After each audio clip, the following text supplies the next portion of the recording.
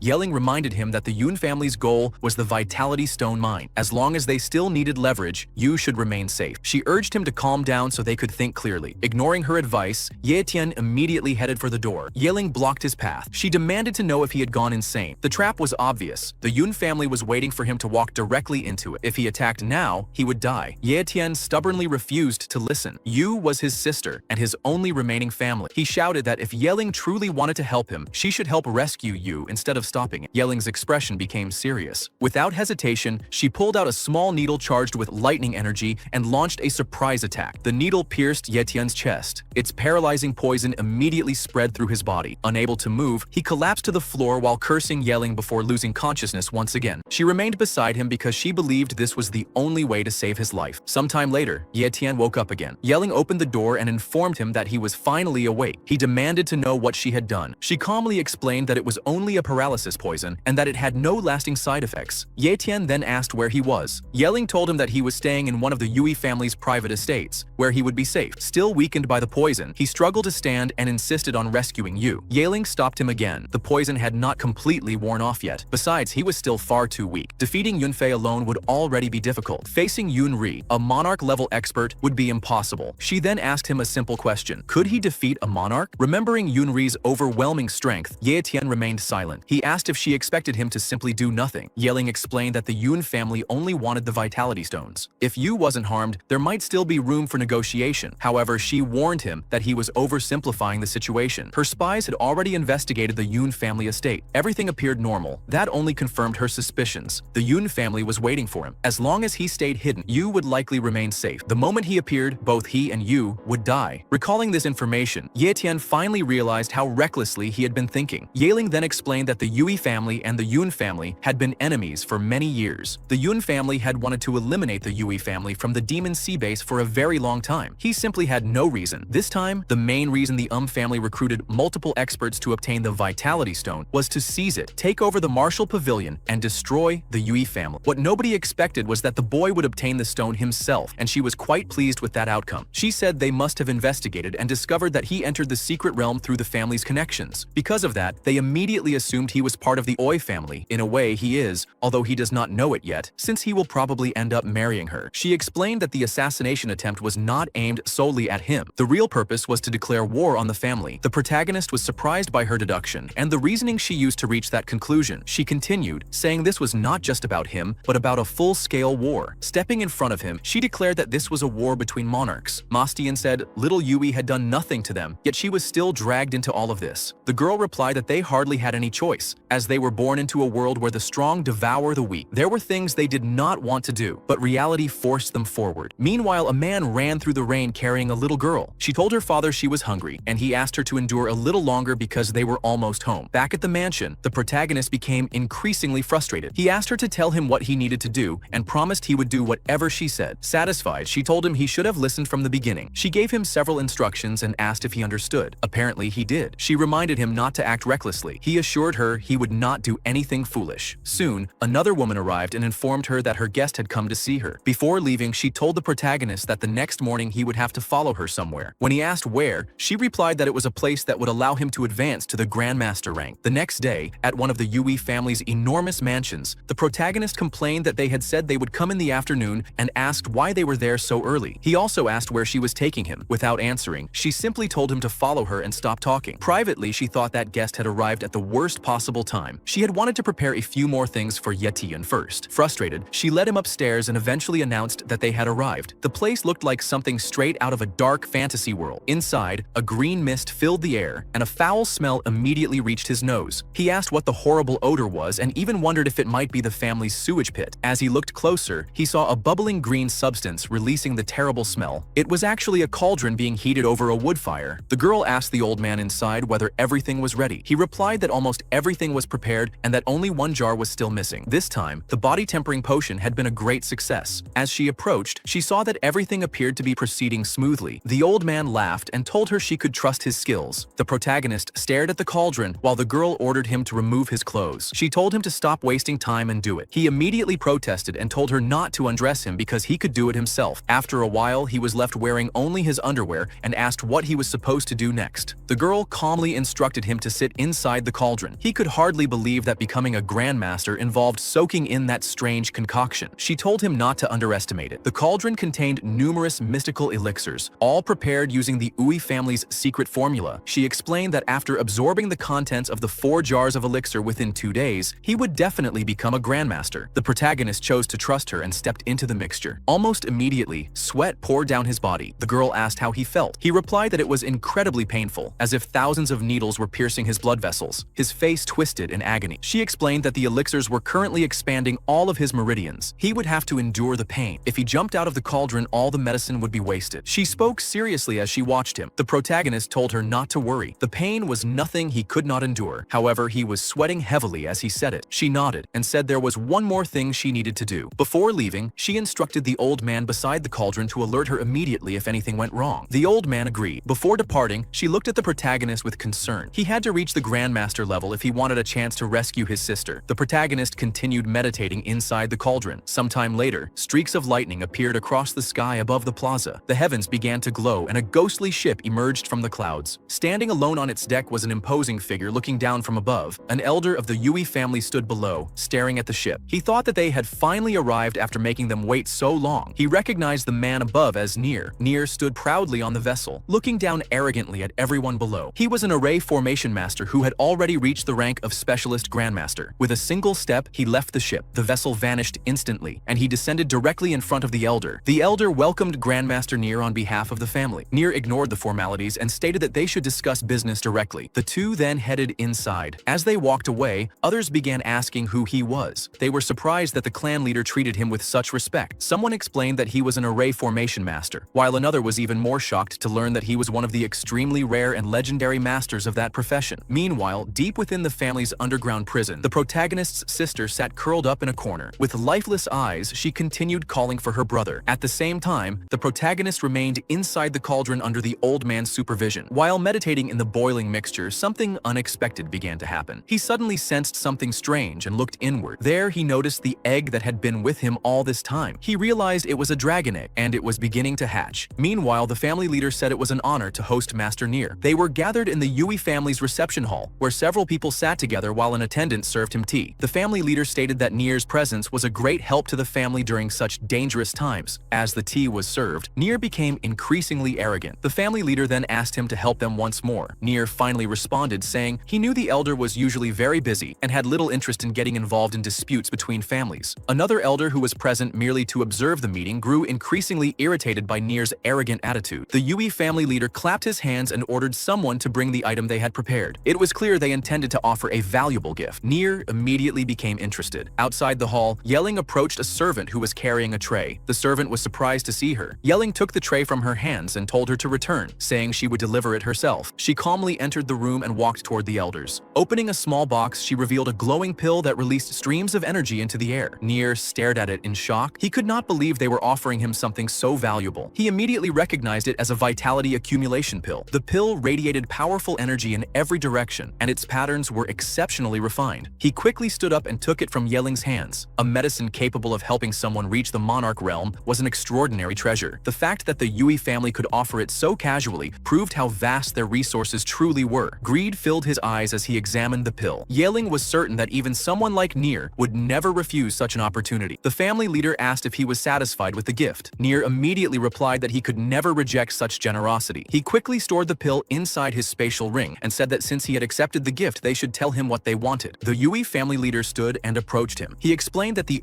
family had opposed them countless times. times. Their king and people were arrogant and reckless. They had seized the Yui family's businesses and even harmed their disciples. He declared that they could no longer tolerate those actions and hoped Grandmaster Nier would join forces with them to destroy the family. Even Nier was surprised by the request. Meanwhile, in the Yui family's underground secret chamber, the protagonist remained inside the medicinal cauldron, wondering what was happening. The temperature continued to rise as he struggled to maintain his meditation. He realized the dragon egg was about to hatch. Cracks spread across the shell as the creature inside prepared to emerge. Soon, he noticed the egg was absorbing all the medicinal energy inside the cauldron at an astonishing rate. Seeing this, he gathered the entire body-tempering potion and directed it toward the egg so it could absorb everything at once. His body began to levitate above the cauldron as the liquid rose around him. The old man watching him was stunned. The room shook violently, and when he looked around, he saw every cauldron in the chamber being drawn toward a single point. The protagonist floated in the air while controlling the medicinal liquid around him. The old man panicked and realized the boy might explode if he absorbed all that energy at once. He immediately ran off to inform the young lady. Meanwhile, the protagonist examined the situation. He admitted that the Yui family's secret elixir formula was far more powerful than he had expected. However, things quickly spiraled beyond his control. The dragon egg began absorbing the energy stored inside the vitality stone as well. The stone flew out of his storage and moved toward the egg. He barely had time to react because he was already on the verge of advancing to the next realm. His eyes widened as powerful energy surged through his body. Everyone in the Yui family sensed the disturbance and turned their attention toward the mansion. At the same time, the old man finally reached yelling and urgently reported that something was wrong with the boy. Nier noticed the commotion and asked whether an earthquake was occurring. The family physician informed Yelling that something unusual was happening, leaving her increasingly shocked. Back in the chamber, the protagonist landed on the ground surrounded by an overwhelming aura. He announced that he had finally stepped into the Grandmaster realm. In addition, his blood contract with the dragon had been completed. He now possessed a celestial battle dragon with the following talents: Radiant Bloodline talent, Peak Strength talent, Peak Defense talent, Medium Speed talent, Peak Blood Devouring talent, High Flight talent, High Dragon Fire talent, Medium Regeneration talent, High Dragon Roar talent, Medium Bloodbone talent, Medium Dragon Soul talent. The protagonist gently patted the newborn dragon and said he never expected the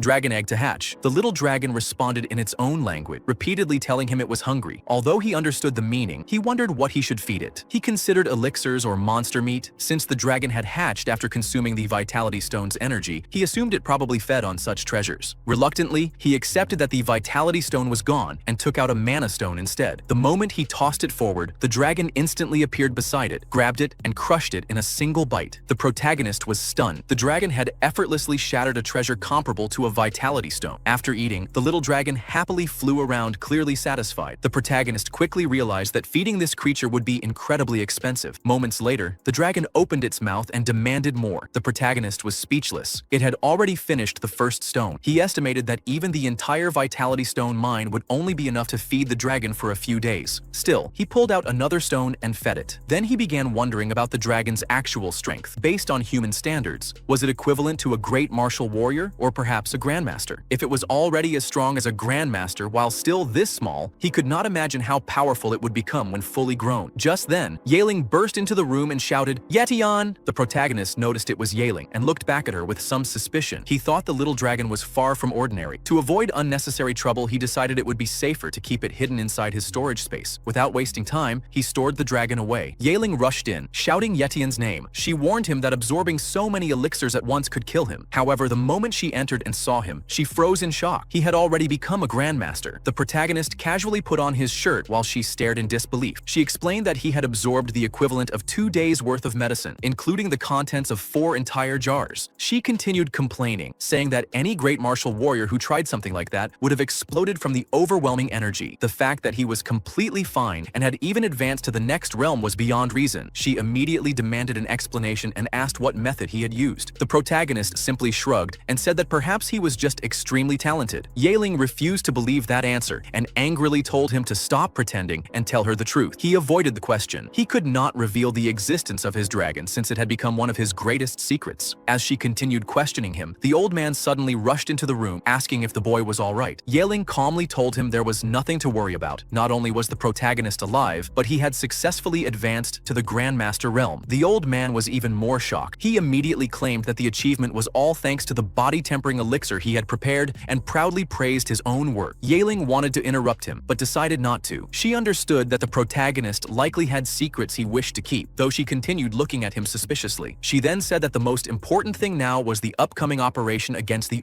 family. Meanwhile, Nier was still discussing matters with the patriarch. Yelling explained that she needed to return to the meeting hall. She told Yetian to go back to his room, rest, and eat something. However, he immediately asked when they were going to rescue Yuo. Yelling told him not to be impatient because everything was already being planned. Once the negotiations were complete, she would call for him. He asked if he could really trust her. She assured him that he could. Rescuing Yuo was also extremely important to the Yui family. The protagonist then followed the doctor deeper into the underground area. Meanwhile, Yeling remained behind, examining the cauldron where he had trained. She noticed that all 4 body-tempering cauldrons had been completely drained. The containers lay empty across the room. Since all of this had happened in only a few hours, she could not understand how he had managed it. The more she thought about it, the more suspicious she became. Later, in the Yui family dining hall, the protagonist was finally enjoying a proper meal. As he ate, praising the quality of the family's food, a floating box suddenly flew toward him and stopped right behind his back. He immediately noticed it. The box continued hovering in the air. Yelling appeared and explained that he had already become familiar with the psychic energy possessed by grandmasters. The protagonist asked what the box was. Opening it, Yelling revealed a teleportation talisman. She explained that he would need it for the upcoming mission. The talisman was covered in mysterious symbols and formations. The protagonist immediately asked if they were finally going to rescue Yuo. Yelling confirmed that they were. He then asked where exactly the talisman would take him. She simply smiled and told him not to worry because the route had already been prepared. She explained that since the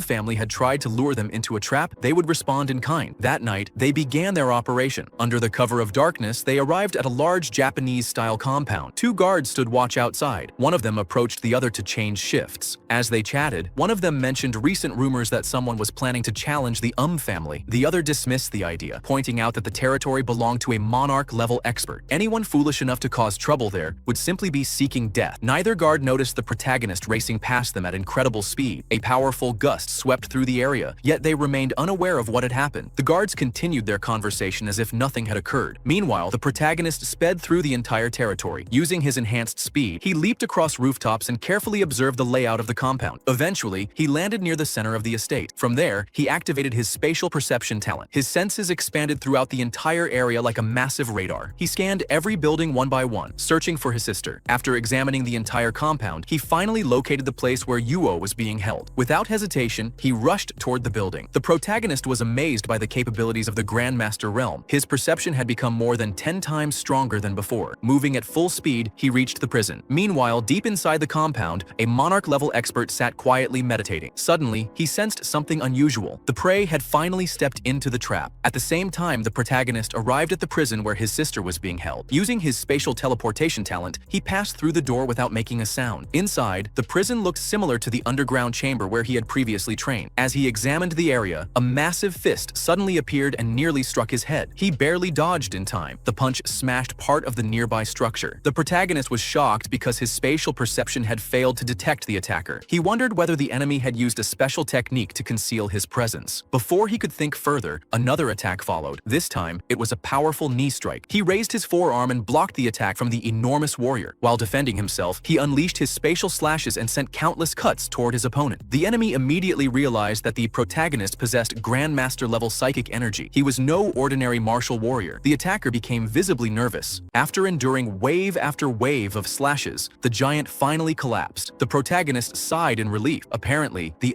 family had assigned only one advanced martial warrior to guard his sister. At that moment, Yuo noticed her brother's presence. The protagonist located her inside a cage and used his Grandmaster power to shatter it instantly. He told his sister that he had finally come to rescue her. The girl immediately ran into his arms, overwhelmed with emotion. Crying, she said she thought she would never see him again. The protagonist comforted her and told her there was no need to be afraid anymore. He blamed himself for everything she had gone through and for getting caught up in the conflict. After calming her down, he said the first thing they needed to do was get out of there. At that point, stealth no longer mattered. He smashed through a wall, sending debris flying everywhere, kicked open a door, lifted his sister onto his back, and prepared to escape using apex speed. Yuo became emotional as she watched him. She realized her brother had reached an incredible level of power without her knowing. She could only imagine how much he must have suffered to become this strong. Just as the protagonist was about to leave, a massive axe suddenly flew toward him and slammed into the ground right in front of him. He stopped immediately, shocked. A young woman standing nearby casually gestured at him and remarked that this was probably their first real meeting. She recalled her weapon to her hand and demanded that he hand over the Vitality Stone. Since she was floating in the air and acting so confidently toward a Grandmaster, it was obvious she was no ordinary opponent. The protagonist told Yuo to hide somewhere safe. However, the girl revealed that she was the one who had brought Yuo there and had also injured Shin. The protagonist stepped forward and shielded his sister. He already knew she was responsible for Shin's injuries. She was troublesome, powerful, and clearly a grandmaster herself. Without hesitation, she attacked. The protagonist blocked her giant axe using only his dagger. As they exchanged blows, he noticed how fast she was. The girl was surprised as well. She realized he had already reached the grandmaster realm and concluded that the Yui family had given him many opportunities. Instead of being concerned, she seemed excited by the battle. The protagonist, however, had no intention of dragging out the fight. He launched a powerful counterattack that forced her to release her weapon and retreat to avoid having her leg sliced off. He even mocked her for talking too much. Despite losing her grip, she managed to catch the axe again and immediately launched another attack. The protagonist calmly deflected the massive weapon once more. Meanwhile, Yuo stood below cheering for her brother and loudly calling out to him. Her actions attracted far more attention than they needed. The protagonist quickly realized the situation was becoming increasingly dangerous. Then something changed. The moonlight seemed to disappear. A terrifying presence appeared behind Yuo. The girl instantly froze. The pressure alone made her legs give out. She collapsed to her knees and nearly burst into tears. The protagonist looked over and immediately understood what had happened. Standing beside his sister was the monarch. The ruler of the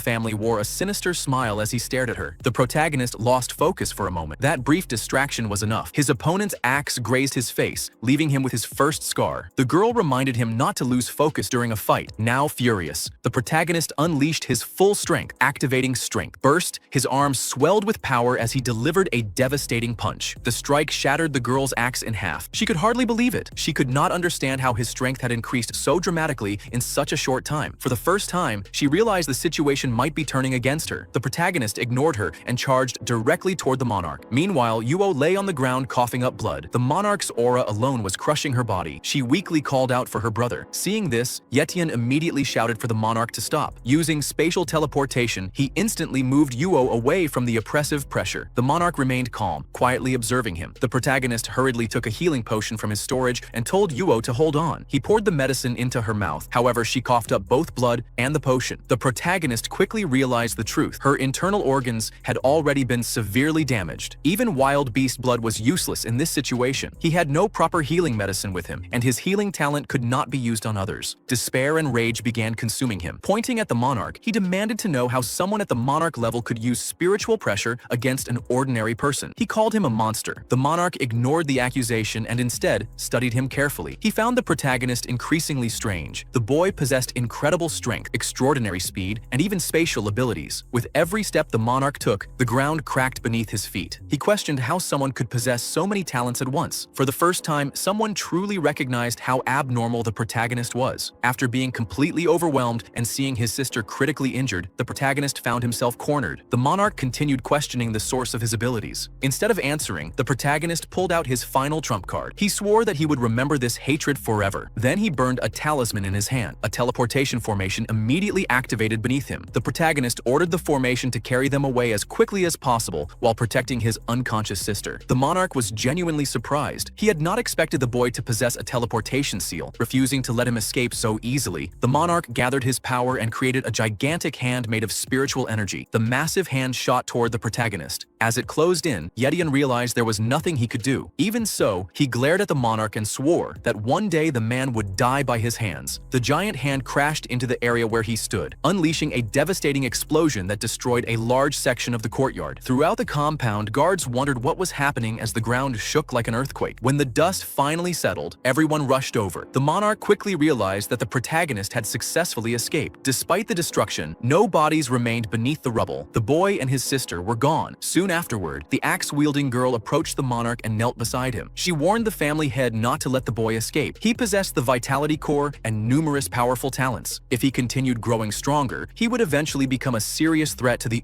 family. The monarch remained silent. Deep in thought, he considered his next move before slowly raising a finger. At that moment, the monarch raised a finger. As soon as he did, reality itself began to crack. A dimensional rift opened in midair, tearing space apart and creating a massive void before them. The girl immediately recognized the technique and was shocked. She realized he was using void rupture and understood just how furious he was. The enormous dimensional tear expanded in front of them. The monarch called for her to follow him, and the two stepped into the rift, pursuing the protagonist with murderous intent. Meanwhile, over 300 kilometers away, the protagonist arrived at an abandoned station after being transported by the teleportation talisman. He crashed into the old warehouse with his unconscious sister. As he struggled to get up, Xiao Yu rushed over to check on them. The protagonist was barely able to stand while carrying Yuo. After examining her condition, Xiao Yu realized that her injuries were extremely serious. The protagonist was relieved to see her. Since he had no medicine capable of treating such severe wounds, he immediately asked Xiao Yu to take Yuo back and get her treatment as quickly as possible. He entrusted his sister to her care. Xiao Yu agreed without hesitation and prepared to leave immediately. However, the protagonist said she was too slow for the task. Instead, he called for Xiao Jin and entrusted the mission to him. With his peak speed talent, Xiao Jin could travel much faster. Xin accepted the responsibility and promised that he would protect the young mistress. Soon, both girls climbed onto his back and he took off at incredible speed, carrying them away to seek medical treatment. Despite this, Yuo remained in critical condition and continued breaking into cold sweats. Meanwhile, Monarch Yun emerged from the dimensional rift. He admitted that he had not expected the protagonist to possess a spatial talent. Filled with confidence, he approached to finish the matter personally. The protagonist stared back and declared that it was still unclear whose grave this place would become. Hearing such confidence from the young man, Monarch Yun told him to reveal every hidden card he possessed. The protagonist rolled up his sleeve, revealing the mysterious inscriptions on his arm. Then he told the monarch to come and try. Suddenly, another person appeared. A mischievous smile crossed the newcomer's face. Moments later, ice began forming throughout the area. The newcomer activated an ice prison formation, trapping both Monarch Yun and the axe-wielding girl. The girl immediately realized they had fallen into a trap. Countless icy whirlwinds surrounded them, leaving no escape route. Monarch Yun quickly understood what was happening. The protagonist had prepared a formation in advance. He tried to grab the girl and escape, but he was already too late. Before either of them could react, they were completely frozen inside a gigantic iceberg covered with countless spikes. The enormous structure dominated the entire area. The protagonist was stunned by the sight. The air became freezing cold and he realized the formation's power was terrifying. It seemed powerful enough to kill even a monarch. While he was still processing what had happened, someone appeared behind him. The newcomer said he had not expected the plan to succeed so perfectly and thanked Yetian for luring Monarch Yun into the trap. He explained that even if the formation could not kill Yun, it would certainly leave him severely weakened. At that moment, Yiling stepped forward and introduced the two men beside her. The first was Yue King, an elder of the Yui family. The second was Master Nier, the formation specialist hired by the family. Yue King looked at Yetian and praised him. He said that reaching the Grandmaster realm at such a young age through his own efforts was truly extraordinary. The elder added that Yetian had greatly helped the Yui family and promised that the family would not let his contributions go unrewarded. The protagonist politely replied that the elder was being too generous. In truth, it was the Yui family that had saved both him and his sister. While listening, the protagonist secretly evaluated Yue King's talents. His abilities were fairly average. It appeared that he had only reached the monarch realm through the aid of numerous rare treasures. His cultivation talent was medium. His fire talent was also medium, likely obtained from the flame talent herb that the protagonist had previously given to Yeling. His strength talent was likewise medium. Even so, the protagonist remained cautious around him. Yui King then praised Yeling for her performance at the Martial Pavilion. He said that becoming friends with someone like Yetian was a valuable achievement and that she had played an essential role in the operation. Yeling humbly accepted the compliment and replied that she had only done what was expected of her. The protagonist then focused on Master Nier. Unlike Yue King, Nier possessed talents that immediately caught his attention. He had a high cultivation talent and a high formation talent. The system instantly asked whether he wished to copy the formation talent. Naturally, the protagonist accepted. The talent was successfully copied. Meanwhile, Nier informed Yue King that he had fulfilled everything he promised to the Yui family. The rest was now up to them. He also pointed out that the body of a monarch-level expert was itself a priceless treasure. The group approached the massive iceberg. However, they soon noticed that the ice was beginning to melt. Yue King thanked Nier once again for his assistance and promised that the Yui family would repay any future favor. Nier smiled and replied that as long as the rewards were worthwhile, he would gladly work with the Yui family again. With his mission complete, he announced his departure. A moment later, he vanished. Yue King was impressed by the formation master's abilities. However, there was no time to admire them. He told Yeling and Yetian to retreat and leave the rest to him. As he approached the iceberg and prepared to finish everything with a single strike, the ice suddenly cracked. The elder's expression changed instantly. Moments later, the entire iceberg exploded. Monarch Yun emerged from within, surrounded by lightning and radiating overwhelming killing intent. Chunks of ice were blasted away from his body in every direction. Yue King was shocked. He had underestimated the monarch. Yiling immediately ran toward the elder and warned him to be careful. Yetian attempted to stop her, but before she could reach Yue King, she slammed into an invisible barrier and fell to the ground. Monarch Yun had activated spatial prison. Both Yetian and Yeling found themselves trapped inside a sealed spatial barrier. The protagonist immediately struck the wall with his strength talent. Again and again he attacked it with tremendous force. The barrier did not even crack. Outside, Yue King remained calm. He admitted that he had expected this outcome. Simply injuring Monarch Yun had already fulfilled part of the plan. Knowing the original strategy strategy might fail, he had prepared a backup. Without hesitation, he removed his outer garments and revealed a body packed with powerful muscles. He had been preparing for a direct battle with Monarch Yun from the beginning. However, there was another casualty. The axe-wielding girl who had accompanied Monarch Yun had not survived the formation. She lay on the ground, pierced by countless ice spikes. Her body was covered in wounds as she weakly called out to the patriarch. Monarch Yun looked at her without emotion. Then, with a burst of energy, he completely destroyed her body. The overwhelming pressure shattered her into countless fragments of ice. As her life came to an end, memories of her past surfaced. She had once been a homeless child living on the streets. In one of those memories, a man shoved her aside and ordered her to get out of his way. After being beaten, the girl is attacked again while lying among the trash. The others mock her, calling her a filthy beggar and asking if she even knows where she is. They tell her this is the Demon Sea Academy and order her to beg somewhere else. One of them complains that she dirtied his clothes and says his day is already ruined, while another tells him to hurry up before they are late. The girl remains on the ground, shivering from the cold and crying in despair. Then someone throws her a piece of bread. It is HR himself telling her she can eat it. She immediately lunges at the bread and devours it like a starving dog. HR then asks if she is willing to come with him. Confused, she asks if that means she will get bread every day. He replies that she will, but from now on, her life will belong to him, and asks if she still wants to go. With a smile on her face, she says yes. Back in the present, a king challenges King to a fight because he wants to see what he is capable of. He is filled with hatred and eager to kill Elder Yi. King adds salt to the wound by mocking him, saying he really did use his own clan disciples as human shields. The king coldly responds that dying for him gave their lives value. While provoking the king, King wonders if the protagonist can break free from the prison. The confinement created by a monarch is on a completely different level. The protagonist and Yiling are trapped inside and unable to escape. Yiling tries everything she can. Using her sword talent, she draws her blade and repeatedly attacks the invisible prison. Despite unleashing all her strength, she cannot even leave a scratch on it. Exhausted, she is shocked that Yun has developed his spatial talent to such a terrifying level and realizes she underestimated his power. Despairing, she falls to the ground after her attacks fail. Meanwhile, the protagonist carefully observes the spatial power, but his main concern is Elder Yui's safety. Outside, Yun raises both hands and activates the great spatial technique Collapse Domain. The surroundings turn purple as countless violet clouds spread across the area. King becomes wary of what is coming. Even after being weakened by the king-level formation, Yun still possesses overwhelming power. The gravity inside the domain increases more than tenfold. King's legs begin sinking into the ground under the immense pressure. Suddenly, Yun appears in front of him and lands a powerful punch directly on his face, sending him flying. King realizes Yun has become incredibly fast because the domain removed his own weight while increasing everyone else's. It is almost like teleportation. Even so, King refuses to underestimate him. Despite the crushing pressure, he manages to counterattack with a knee strike to Yun's chin, twisting his head. Before Yun can recover, King grabs his face, spins him around and slams him into the ground, burying his back into the earth. He follows up with a relentless barrage of attacks. However, Yun wraps his legs around King's neck and throws him away with a powerful lock. While King is flying backward, Yun uses his speed to chase him down and lands another heavy punch. The impact sends King crashing through everything in his path, destroying even more of the warehouse. Yun is surprised that such an old man still possesses this level of strength and understands why he is considered an ancestor of the Yui family. As Yun watches the purple clouds, two red streaks suddenly emerge. He realizes they are flames and casually dodges them with a slight movement of his head. The fire arrows explode behind him with tremendous force. Surprised, Yun wonders where King obtained a fire talent. After thinking about it, he concludes that it must have come from the secret realm. At the same time, he spits out blood from the punch he took earlier. Just as he relaxes, he senses another attack. This one misses him entirely and instead strikes the spatial prison holding Yiling and the protagonist. A crack immediately appears on its surface. Yiling sees the opening and excitedly tells the protagonist that their ancestor has come to save them. She urges him to unleash his strongest attack together with her to break the prison. The protagonist agrees. Yiling immediately activates her sword talent and uses the secret technique Mirror Flower. Her hair turns pink and the mark on her forehead glows. The protagonist activates the Great Supreme Strength Domain, pushing his power to its absolute limit. Together, they launch a combined attack and finally manage to create a hole in the spatial prison. As the prison shatters and they escape, Yun is surprised and finds the situation interesting. Now it has become 3 against 1. The moment they join the battle, a massive explosion erupts. The pressure released by Elder Yui forces even the newcomers to defend themselves. Yui activates his fire talent at maximum power and declares that Yun will be reduced to ashes by his hands. Yun laughs and calls it a joke. He mocks Yui, saying that someone who gained strength through acquired talents and medicine dares challenge him. He then says he will show him the true difference between monarchs. King immediately realizes those are not empty words. The pressure Yun releases is overwhelming and electricity surges across his body. The protagonist is shocked because Yun still has not revealed revealed his full strength. King charges forward with the Ash Devastation Fist, launching a full-power punch at Yoon. Yoon calmly remains in place and activates the spatial talent, Void Chain. Even though King uses all his power, Yoon simply releases waves of void energy that completely stop the attack and extinguish the flames. King is stunned. His fire has vanished. The protagonist can only watch in silence. Then Yoon smiles and uses another spatial ability, Return to the Void. He sends all of King's own flames back at him. The magical circles behind Yoon change shape, and King experiences the destructive force of his own power firsthand. The flames engulf him, and he crashes to the ground badly burnt. Eeling panics and calls out to him. While kneeling on the ground, covered in burns, King cannot believe what happened. He wonders how a monarch-level spatial talent could possess such terrifying abilities. The protagonist arrives and asks if he is alright. He begins to suspect that Yoon may have surpassed the monarch level. Hearing that, Yoon bursts into laughter. He says that King has finally realized the truth, but clarifies that it is not exactly a matter of surpassing the monarch level. He had only comprehended the highest level of the mental state. King was shocked and thought it was impossible. According to everything he knew, humans could not break past the monarch level. The protagonist was even more surprised. Standing behind everyone else, he was already thinking about escaping. He could not stop wondering if Yoon had truly surpassed the monarch realm. Yoon noticed their reactions and said that since they were all going to die anyway, there was no harm in explaining. He revealed that the reason was the essence core. He explained that hundreds of energy stone veins were required to create a fragment no bigger than a fingernail. A few years ago, he obtained a small piece of one inside a secret realm. He never expected it would allow him to advance far beyond the monarch level. That was also why Yetian was his most important target. The protagonist immediately thought about his own essence core. If a fingernail-sized fragment was enough to break through the monarch level, then the fist-sized one he possessed could have unimaginable effects. King sighed and admitted that he never expected a natural treasure of such a level to exist. He realized how ignorant he had been. He then told Yeling to stay back and keep herself safe. However, instead of simply asking, he blasted her away with a burst of power. She was sent flying and only managed to stop herself by planting her sword into the ground. Shocked, she asked what he intended to do. King ordered Yetian to take her and run. He declared that he would hold Yoon back himself and immediately grabbed onto him. Yoon simply laughed and asked if King was planning to self-destruct. Before King could react, Yoon effortlessly broke free and threw his arms apart. King tried to resist, but suddenly realized that one of his arms had already been severed. The arm fell to the ground as he screamed in pain. Seeing this, Yeling made a desperate move. She charged forward using her sword talent and unleashed the flowing cloud-embracing moon style. However, Yoon stopped the attack with a single finger. The reflected force struck her back, causing her to cough up blood and fly away. As she rolled across the ground, another attack from Yoon came straight toward her. Convinced she was about to die, she froze. At that moment, the protagonist stepped in front of her and cut through the attack, stopping it completely. Yoon looked at him and asked if he wanted to cut in line. The two stared at each other as the protagonist finally prepared to enter the battle. Yeling was stunned when she saw Yetian block Yoon's attack. The protagonist then activated his spatial teleportation talent, instantly appearing beside King. He grabbed him and vanished before Yoon could react. Yoon frowned. He had not expected the boy to possess teleportation as well. Yeling hurried over to King and poured the Yui family's precious restoration liquid into his mouth. She explained that it could keep him alive for a while, but there was no chance he could fight Yoon again. For the first time, she completely lost hope and regretted involving the protagonist in all of this. The protagonist told her to take the patriarch and leave immediately. She asked what he planned to do. He calmly replied that he had a way to deal with Yoon and told her not to worry about him. Meanwhile, Yoon remained standing in the same spot with his hands behind his back as the protagonist slowly approached. Yoon then demonstrated his own teleportation ability. Instantly appearing in front of the protagonist, he delivered a devastating kick directly to his solar plexus. The impact caved in his abdomen and launched him away while blood sprayed from his mouth. After climbing out from the rubble, the protagonist ordered the others to run. Yeling hesitated for a moment, still watching him. Yoon turned his attention toward her, and she immediately understood the danger. Transforming into her beast form, she grabbed King and fled as fast as she could. Yoon manipulated nearby rocks with his spatial power and launched them toward her. The protagonist activated his apex speed talent, rushed forward, and shattered every single rock before they could reach her. When Yeling looked back and saw that he had saved her once again, he simply told her to keep running. After she gained enough distance, the protagonist returned to face Yoon alone. Time passed, and the battlefield became soaked in blood. Yoon remarked that despite everything, the protagonist was still standing. He admitted that someone so young possessing so many talents and such strength was extraordinary. That was precisely why he could not allow him to live. The protagonist's body was covered in injuries, but he continued regenerating through his jellyfish healing talent. Even so, he now understood the true power of someone who had surpassed the monarch level. The gap between them was enormous. With his remaining strength, he could only use his healing ability one more time. That meant he had no choice but to rely on his final plan. Looking at Yoon, he revealed the massive essence core he possessed. The moment Yoon saw it, his eyes widened in shock. It was a genuine essence core, and its size was far beyond beyond anything he had imagined. He instantly realized that obtaining it would guarantee his breakthrough beyond the monarch level. Excitement filled his face. The protagonist mocked him, asking if he wanted it that badly. Then, he declared that it was all his and threw the essence core far away. Yun immediately rushed after it, convinced that it finally belonged to him. However, just as he was about to reach it, he suddenly saw a dragon. It was the protagonist's dragon, and it was already about to swallow the essence core.